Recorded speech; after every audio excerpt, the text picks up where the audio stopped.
Okay, here is the second video installment for the video lecture for Race and Gender for Criminal Justice at Bridge Valley Community and Technical Center.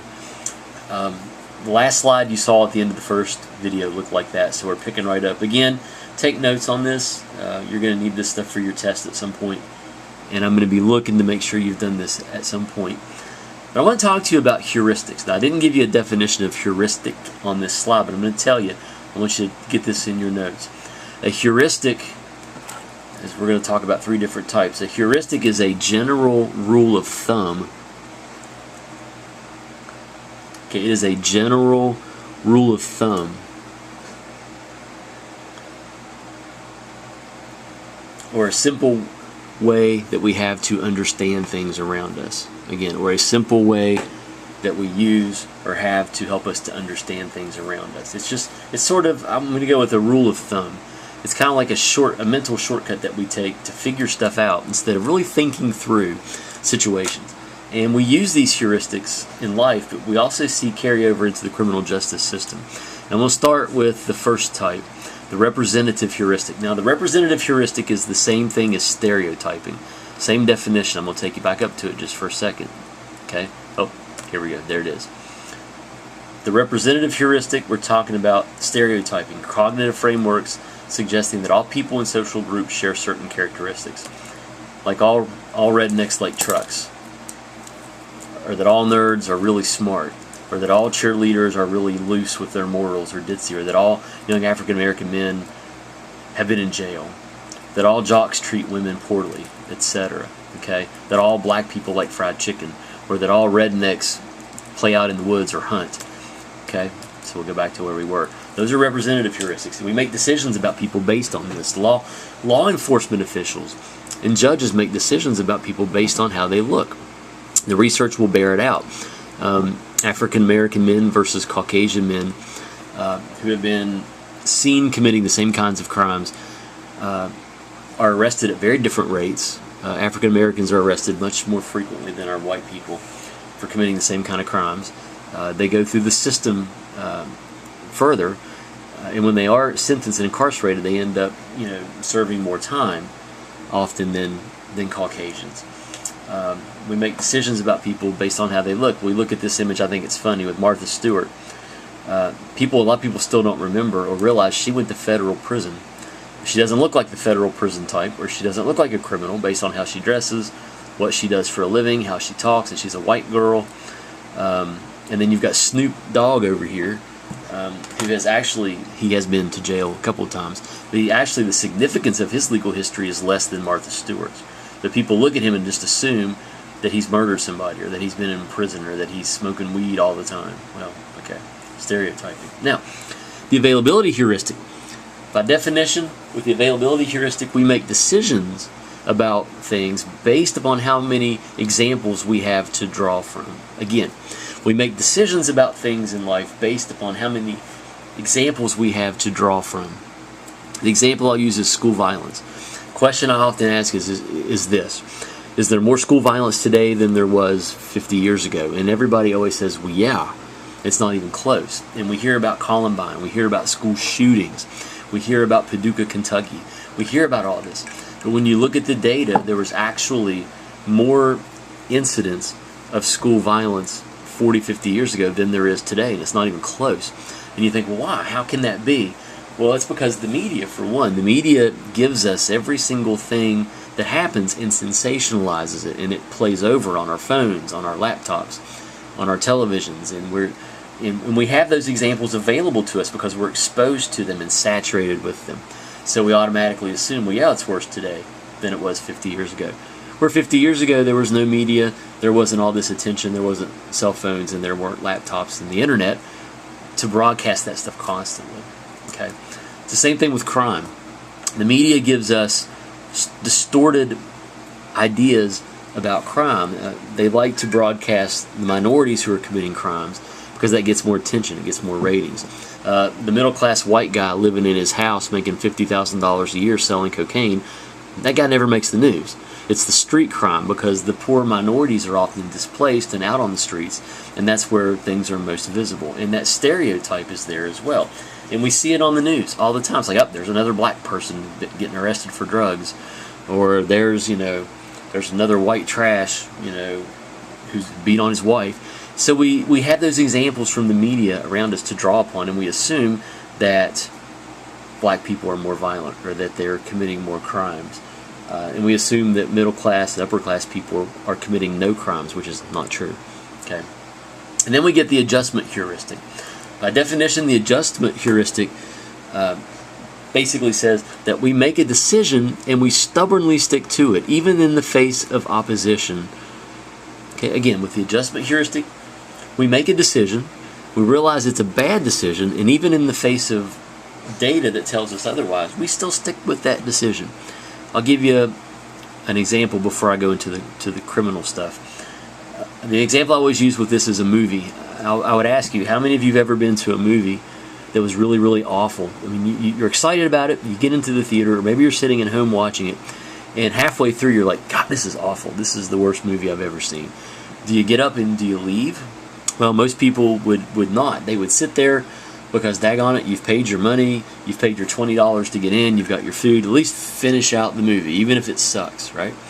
That's the adjustment heuristic.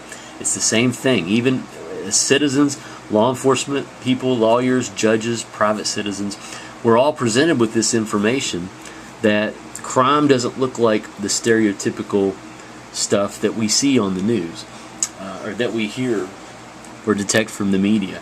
We're starting to see data, and we've seen it for years, that violent crime rates are actually down.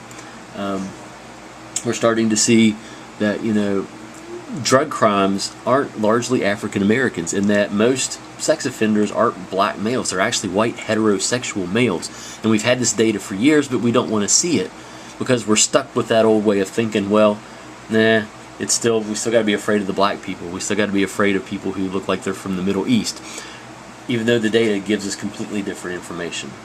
So those three heuristics are important to kind of understand as we progress through the class. Now, you'll want to jot this down. I'm going to adjust my camera to make sure I capture it all. This is some supplementary stuff, and you can pause this video and kind of jot this down as I get my camera right there. We talk about bias, and this is important to understand at this point in the class. Bias can be either on purpose or not on purpose, and I would write all of this down in your notes. Or if you want to use your phone, take an image of this, keep it on your phone, that's fine, as long as you have access to it and you can show me that you have this in your notes somehow, okay? So we can be biased for or against something.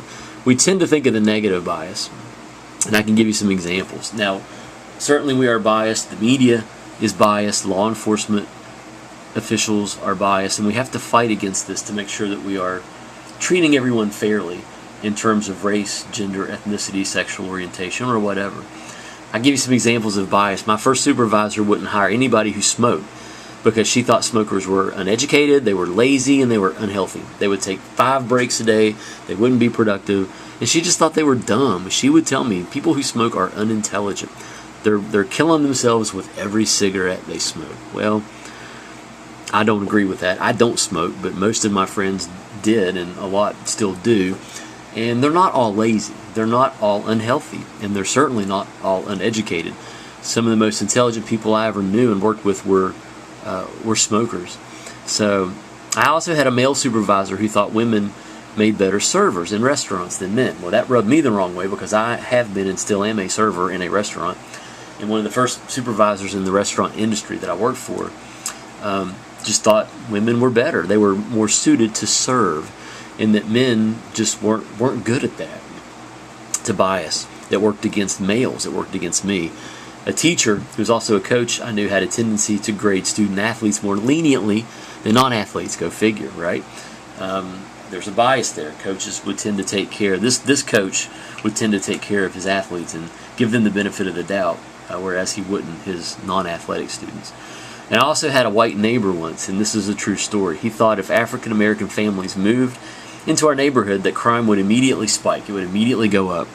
Again, that's just a horrific stereotype because as we know, especially in the town I live in, white crime is much more prevalent than black crime in about every single way you can imagine. So bias works either for or against somebody. Now, The origins of prejudice. Some of this is mentioned throughout your book in different places. I'm kind of pulling it all together in my way.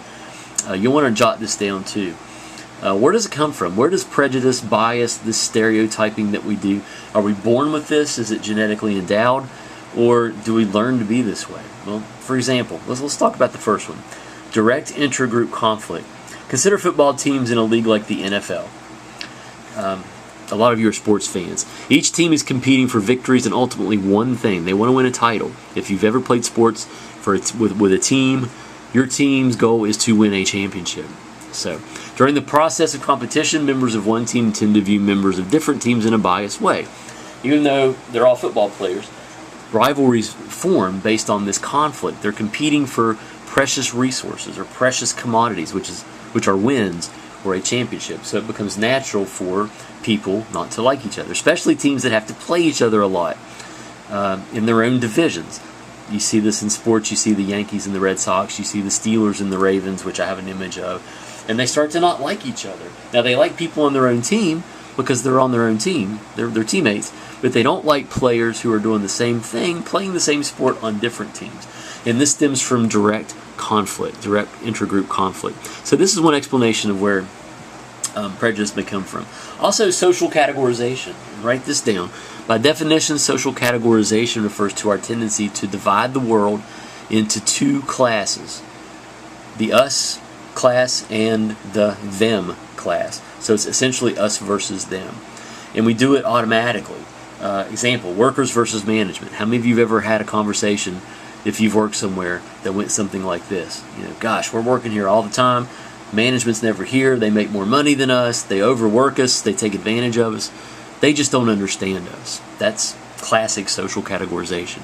Teachers versus students. These teachers, they don't care about us. They don't care that we work full-time jobs. They just give us all this work and they don't care. Republicans versus Democrats. We're seeing a lot of stuff in politics. We could plug right into that. Christians versus Muslims, etc. So social categorization. Also social learning. We learn to be prejudiced. I've seen it a million times. In therapy, I've seen it in the prison system. If you've got a young child who grows up with parents who are racist, those parents are going to teach him or her a lot of racist ideology. And probably that child is going to be a racist until he or she learns to be otherwise. So we learn this from the environment. And there's the example that I gave you there.